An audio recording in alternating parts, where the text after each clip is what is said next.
mengatakan bahwa mereka sedang melakukan verifikasi terhadap sekitar 15.000 media siber. Nah, sekarang memang lebih cepat dia merekam peristiwa dan kemudian menginformasikannya.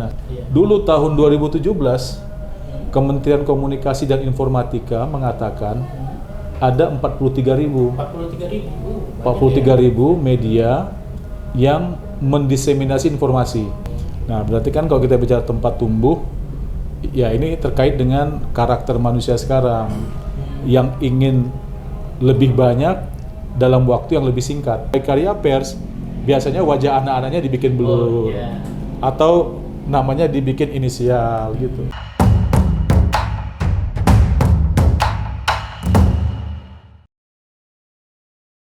Assalamualaikum warahmatullahi wabarakatuh. Selamat datang kembali sahabat Gamar Banten. Kembali lagi bersama saya Dua Tambah Rahman Hadi.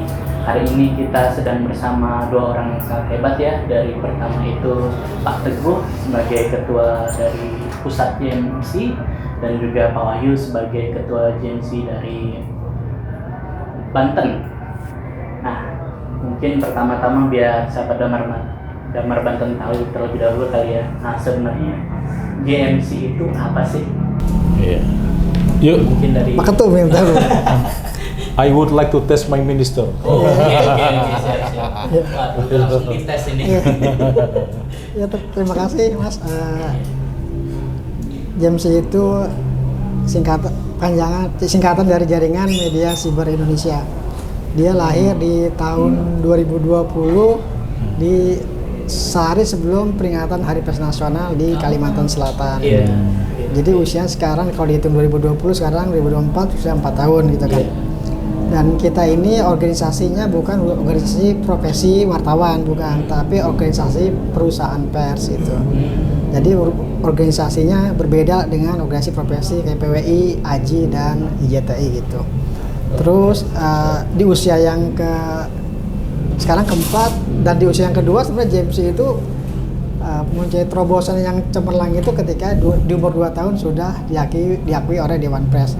Dan itu menurut saya sebuah prestasi yang sangat membanggakan karena organisasi baru tapi sudah diakomodir oleh Dewan Pers.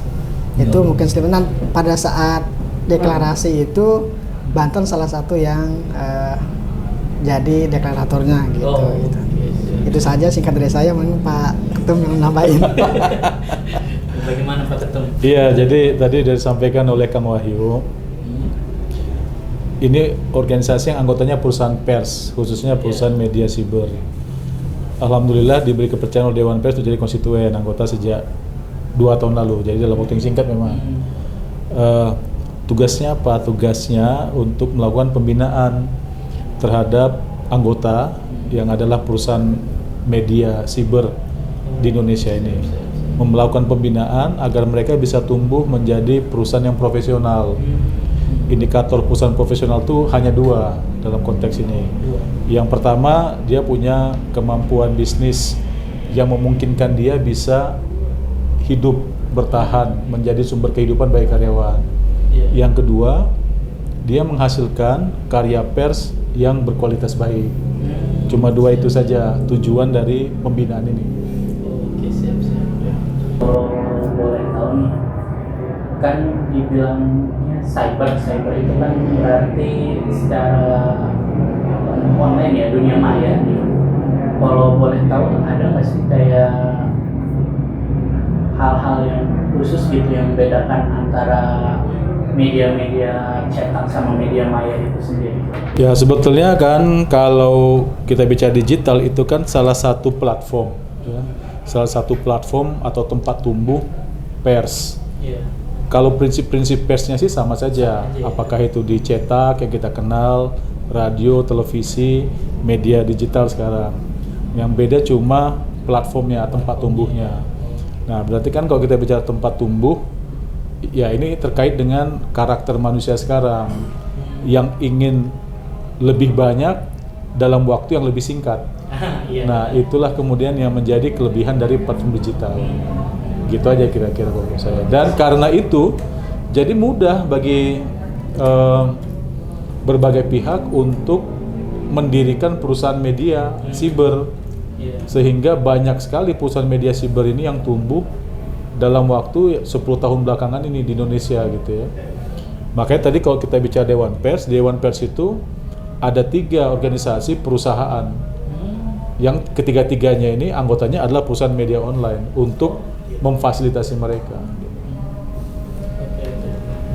Tapi kan dengar katanya berkembang pesat, boleh tahu nggak perkembangan media online di Indonesia itu sudah bagaimana sih?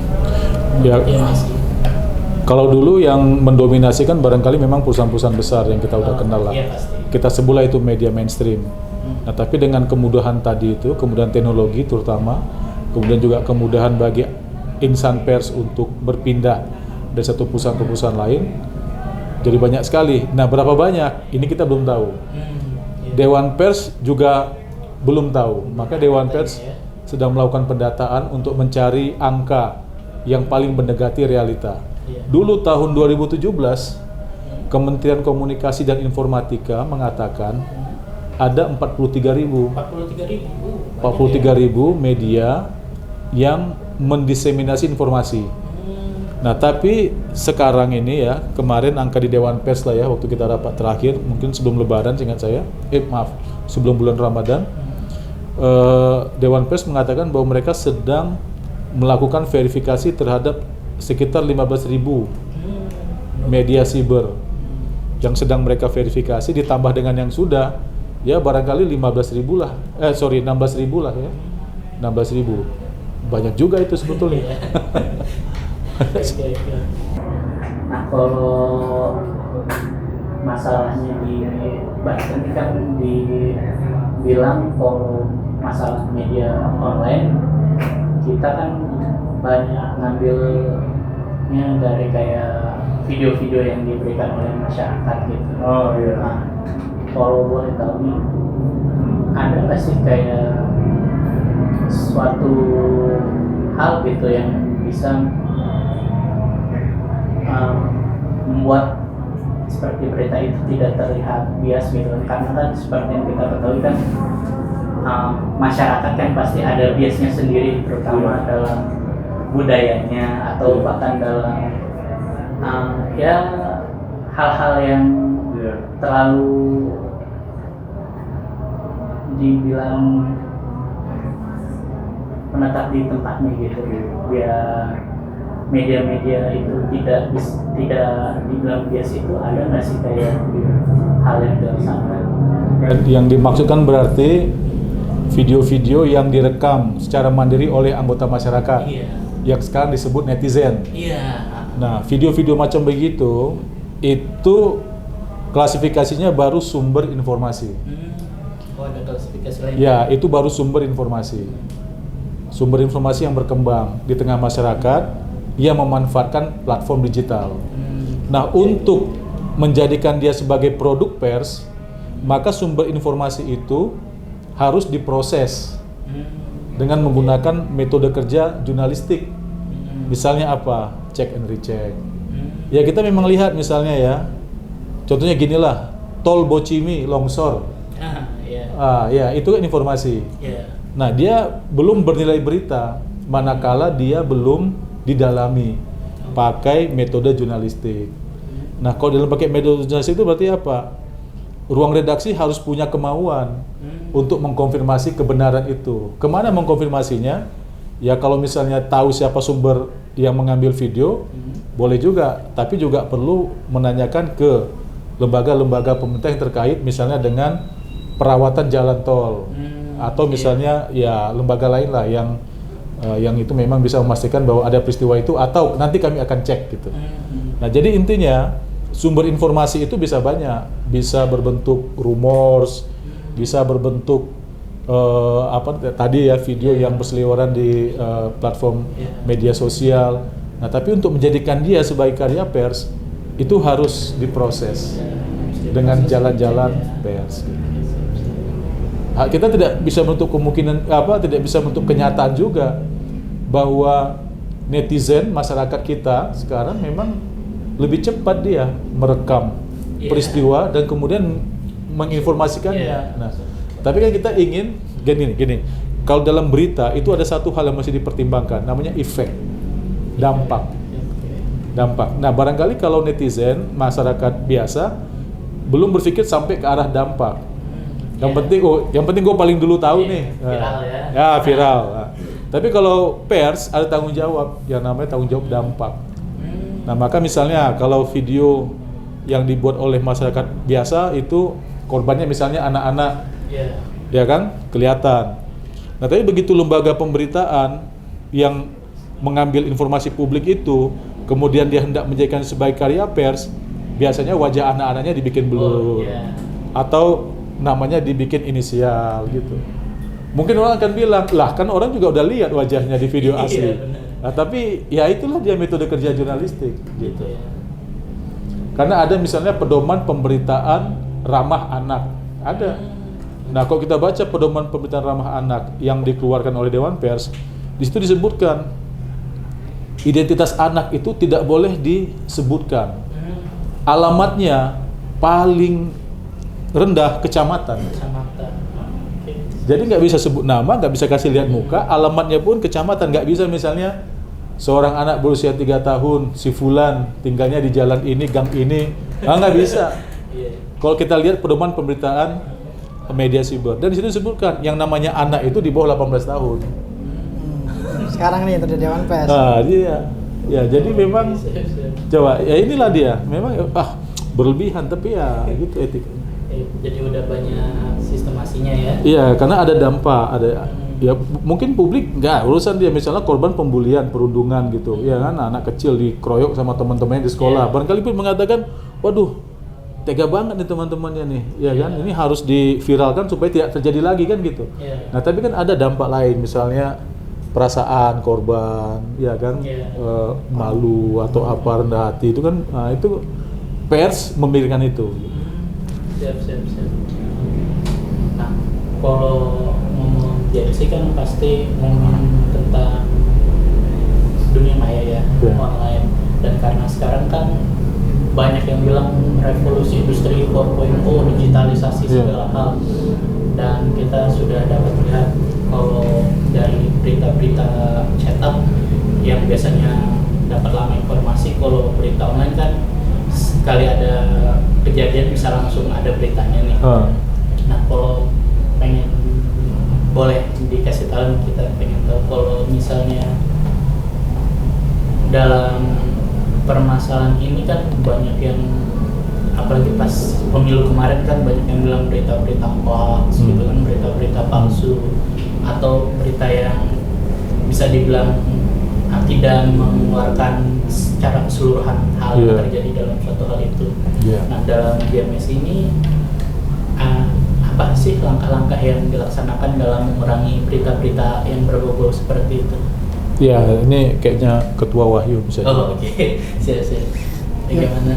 Ya kalau untuk sebuah pemberitaan tentulah dapat sumber pertama itu ya, bisa langsung dari perusahaan media kan harus ada check and cross check dulu gitu, beda sama informasi di media sosial gitu, ketika dapat informasi langsung tayang gitu kan. Nah, itu kan juga pertanggungjawabannya bingung gitu.